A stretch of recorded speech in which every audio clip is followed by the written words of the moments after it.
Narration বা pitch. আজকে আমরা করব কি, গত ক্লাসে আমরা কি কি শেষ করেছিলাম, অপটেটিভ। আজকে আমরা করব এক্সক্লেমেটরি। আজকে আমাদের সেন্টেন্স অনুযায়ী কমপ্লিট করব বলছি।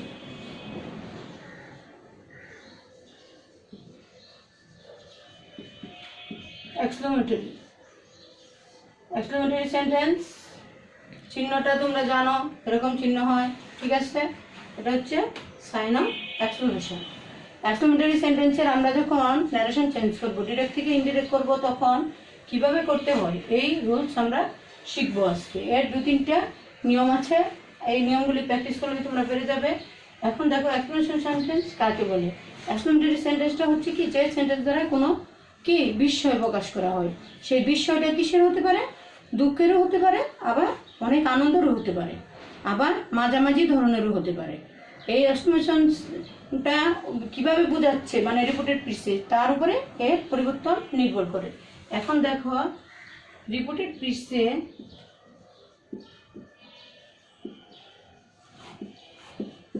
রিপিটেড পিস আসার আগে তোমরা এতদিনের মধ্যে সবাই খুব সুন্দরভাবে শিখে গেছো কোনটা রিপিটেড পিস। মানে এরকম রিপিটেড পিসে যদি যদি দুঃখ বা আনন্দ প্রকাশ পায়,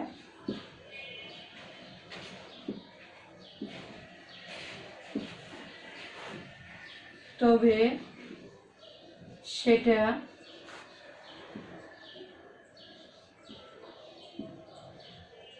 বিস্ময় হতে পারে। এখন দেখো এই দুঃখ বা আনন্দ দুইটা দুইভাবে ঘটতে পারে, এর জন্য এটা দুইভাবে চেঞ্জ হয়। আমি একটা সেন্টেন্স লিখি, তাহলে তোমরা এটা সহজেই বুঝবে। যখন রিপিটেড পিসে একটা সেন্টেন্স লিখি ডিরেক্ট ন্যারেশনে, হি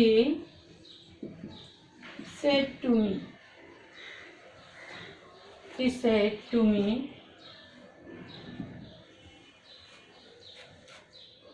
hurrah,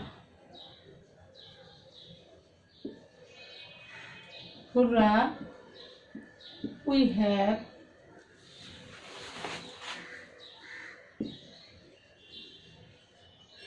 won the game। দেখো এটা কি রিপিটেড পিস, আমরা জানি এটা repeated piece. হুররা we have won the game. এখন দেখো ওন মানে কি, জয়লাভ করা, আমরা খেলায় জয়লাভ করেছি। এই যে চিহ্নটা দেখো, এটা দেখে আমরা কি বুঝতে পারছি, এটা এক্সক্লেমেটরি চিহ্ন, exclamation, sign of exclamation. Hurrah দিয়ে কি আনন্দ বোঝাচ্ছে, যেমন কোনো প্লেয়াররা কি খেলায় অংশগ্রহণ করে খেলায় জয়ী হয়েছে। এখন তোমাদের দেখতে হবে এটা কি কোন টেন্সে আছে, না সেটা হলো পরবর্তীতে আমরা হ্যাভ দেখে বুঝতে পারছি, অন দেখে এটা কি প্রেজেন্ট পারফেক্টে আছে। সেট বার যখন আনন্দ বোঝাবে তখন কি হবে, সেট বারটা পরিবর্তন হয়ে দেখো তখন হবে এক্সপ্লেন। প্রেজেন্টে হলে এক্সপ্লেন, আর সাথে ইডি হবে, এটা পাস্টে আছে ইডি। এক্সপ্লেন উইথ জয়, এটা আনন্দের সময়, আনন্দ বোঝালে এটা হয়। আর যদি দুঃখ বোঝাতো তখন সেটবার পরিবর্তন কি হতো, দুঃখের সময়। এই প্রথমটা হচ্ছে আনন্দের সময় এটা। আর দুঃখ বুঝাইলে, দুঃখ হলে কি হবে, এক্সপ্লেন উইথ সরি বা গিফটও দেওয়া যায়, ঠিক আছে? আমরা একটাই শিখবো। তাহলে আনন্দ বুঝাইলে কি হবে, এক্সপ্লেন উইথ জয়। আর ইসে দুঃখ বুঝাইলে হবে সেন্টেন্সে যদি মানে একটু রিপিটেড পিসের উপরে এটা নির্ভর করবে। রিপিটেড পিস যেটা প্রকাশ করবে সেটাই হবে। যদি আনন্দ হয় তাহলে হবে এক্সপ্লেন উইথ জয়, আর যদি দুঃখ প্রকাশ করে রিপিটেড পিস দ্বারা তখন কি হবে, এক্সপ্লেন উইথ সরো। এখন আমাদের এই সেন্টেন্সে কি জয় প্রকাশ করছে না, হুররা we have won the game, আমরা কি খেলায় জয়ী হয়েছি, আনন্দ করে বলতেছিল আমরা। এখন দেখো এইটা কিন্তু কমা উঠে যাবে ওই রকম নিয়মই। তারপর দেখো আর কি হয়, এটা এই কানেক্টর কিন্তু কি হয়, ডেট, কানেক্টর হয় ডেট। এটা অ্যাসার্টিভ সেন্টেন্সের মতো। আর বাকিটা প্রায় একই নিয়ম। দেখো, তারপরে হবে দ্বিতীয় সাবজেক্ট, তারপরে হবে টেন্স অনুযায়ী, টেন্স অনুযায়ী মানে রিপিটিং ভার্বের টেন্স অনুযায়ী এই টেন্সের পরিবর্তন। সেটা তো তোমাদের আমি টেন্সের রুলস যে অন্যগুলিতে যেরকম দেখাইছি এটা তো একই রকম। এখানে দেখো, তাহলে আমরা যদি এই সেন্টেন্সটাকে করি ইনডিরেক্ট কি হবে, কি হবে এক্সপ্লেন্ড উইথ জয় না, তাহলে হবে এক্সপ্লেন উইথ জয়। কানেক্টর কি বলছিলাম, হি এক্সপ্লেন্ড উইথ জয়, তারপর এটা উঠে গিয়ে কমা উঠে গিয়ে দ্যাট, দ্যাট এখানে কি আছে, হি সেড টু মি, সে আমাকে বলল, তাহলে সে আমাকে বলল হুররা we have won the game, that. তাহলে এখানে মিটা কি ফার্স্ট পারসনে আছে না, একটা তো ফার্স্ট পারসনে আছে রিপিটিং ভার্বের অবজেক্ট সাবজেক্ট, একটা ফার্স্ট পারসনে আছে না, এই জন্য কি হবে উই থাকবে, দে হবে না। ওই এটা কোন টেন্সে আছে, প্রেজেন্ট পারফেক্ট, আর এই সেড ভার্বটা কিসে আছে, পাস্ট। এখন কি হবে, এটা প্রেজেন্ট পারফেক্টটা পাস্ট পারফেক্টে পরিণত হবে, that we have won the game. ঠিক আছে শিক্ষার্থীরা, বুঝতে পারছো তোমরা? এটা দেখো আনন্দের সেন্টেন্স, মানে রিপিটেড ফিজ দ্বারা এটা আনন্দ প্রকাশ করছিল, he said to me hurrah we have won the game. এখন দেখো এটা ইনডিরেক্ট কি করছি, he explained with joy that we had won the game. Okay, তাহলে কেন এটা উই দিছি বুঝতে পারছো? বুঝতে পারছো? এটা সে কে আমাকে বললো আমরা খেলা জয়ী হয়েছি।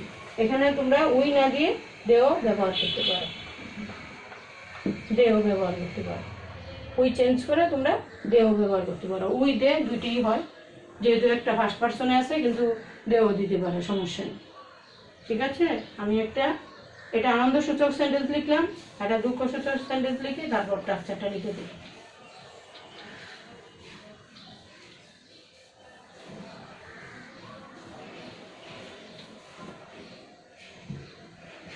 দেখো ডিরেক্ট একটা সেন্টেন্স লিখতেছি,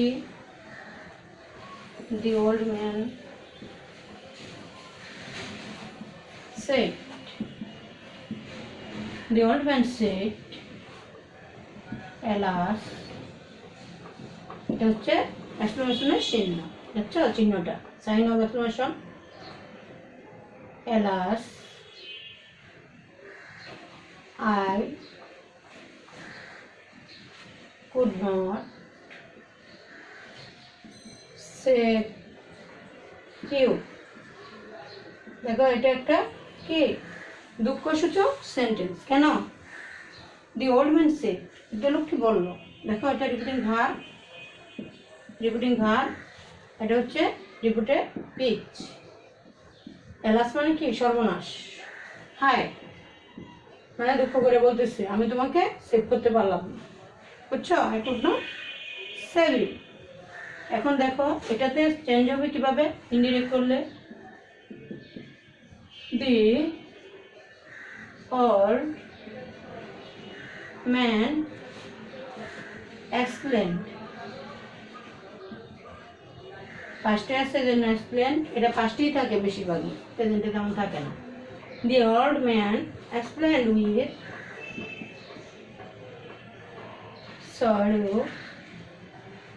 sorrow বা grief, সেটা যে দুইটাই দুঃখ বোঝায়। দ্যাট কানেক্টর হবে, দ্যাট কমা উঠে যাবে, মানে মোট কথা প্রথমে সাবজেক্ট, তারপরে এক্সপ্লেন উইথ জয়, তারপরে অথবা এক্সপ্লেন উইথ সরু সেন্টেন্স অনুযায়ী, তারপর কানেক্টর দ্যাট, তারপরে হচ্ছে দ্বিতীয় সাবজেক্ট দ্যাট। এই আইটাকে, আইটা কাকে বোঝাচ্ছে, এই ওল্ড ম্যানকে বোঝাচ্ছে, তাহলে হি হবে, হি। আর হি কুড আছে, এর জন্য এটা এভাবেই থাকবে, কোনো চেঞ্জ হবে না। হি কুড নট কি হবে, সেভ, এই ইউটা আছে না, ইউটা কি সেকেন্ড পারসন, ইউকে আমরা কিভাবে চেঞ্জ করব, যখন আমরা বলছিলাম অবজেক্ট যদি খুঁজে না পাই আমরা রিপিটিং ভার্বে মানে ঊর্ধ্ব থাকে, তখন নিজেকে ধরে নিতে হবে। তাহলে কি হবে? মি। নিজেকে ধরে নেওয়া মানে আমাকে ধরে নেওয়া, এই জন্য মি হবে। ঠিক আছে, তাহলে দেখো, the old man explained with sorrow that he could not save me. Okay students, বুঝতে পারছো তোমরা? যখন আনন্দ বোঝাবে এই রিপিটেড পিস দ্বারা, তখন কি হবে? explained with joy। আর যখন দুঃখ প্রকাশ করবে তখন হবে কি? explained with sorrow। এটার আমি রুলসটা ছোট্ট করে তোমাদের লিখে দিছি, পায়ে রুলস রোলটা আমি লিখেই ফেলছি, তবু আরেকটু গুছাই লিখে দিই।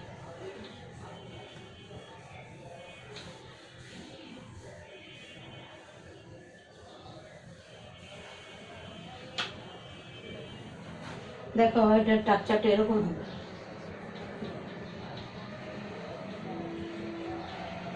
এটার স্ট্রাকচারটা হবে এই সেন্টেন্সের মানে এক্সক্লেমেটরি সেন্টেন্সকে বোঝাচ্ছে, চিহ্ন দিয়ে লিখলাম। এই সেন্টেন্সের ডিরেক্ট ন্যারেশনকে সংক্ষেপে ন্যারেশন লিখলাম। ইনডিরেক্ট ন্যারেশন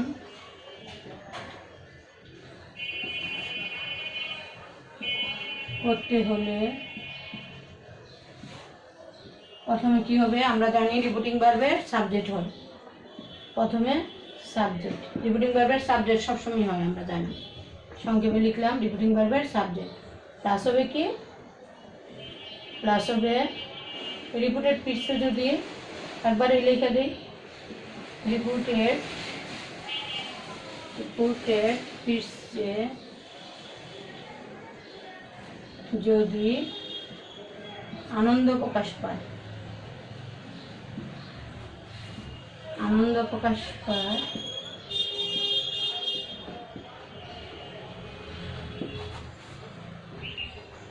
তবে সেট বার পরিবর্তন হয়ে সেট কি হবে?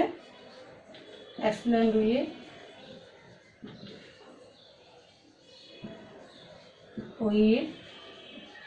জয়, এক্সপ্লেন্ড উইথ জয়। ঠিক আছে, প্লাস হবে কি?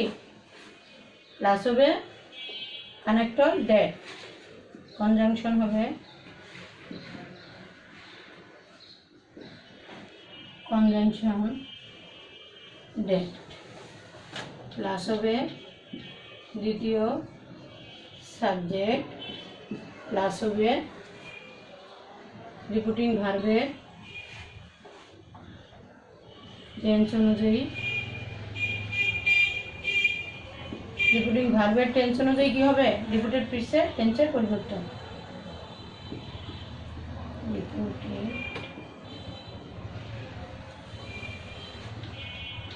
পিসের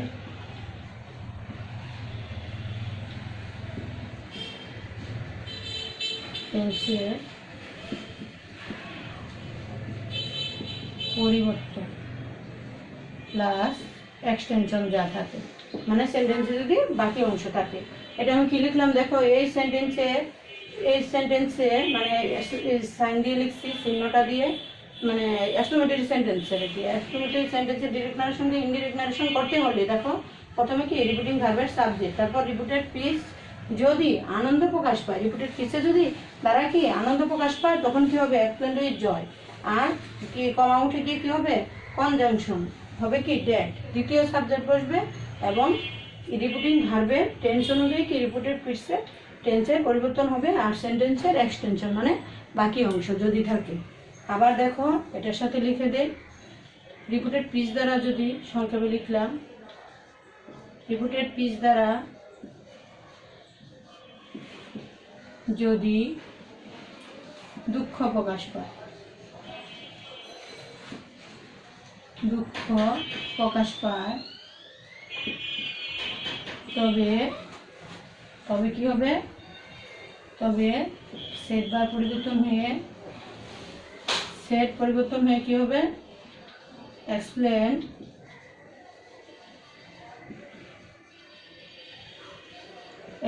উইথ সরো। ওকে স্টুডেন্টস, বুঝতে পারছো তোমরা? দুইটা রুলসই আমি একসাথেই লিখে দিলাম, আবার এটা আলাদা করে একটু লিখে দিলাম। দুঃখ প্রকাশ করলে কি হবে? এক্সপ্লেন উইথ সরো বা গিভ। ঠিক আছে? আর বাকি নিয়মটা এক, কনজাংশন হবে দ্যাট। আর বাকি নিয়মগুলি ওই টেন্সের নিয়ম যেভাবে অন্যগুলিতে চেঞ্জ হতো এটাতেও একই রকমভাবে চেঞ্জ হয়। ঠিক আছে? তোমরা রুলসগুলি লিখছো, খাতা কলম নিয়ে বসবে কিন্তু অবশ্যই লিখতে হবে। এটা কিন্তু তোমাদের প্যাসেজ নারেশনে থাকেই, একটা সেন্টেন্স সবসময় থাকে এটা।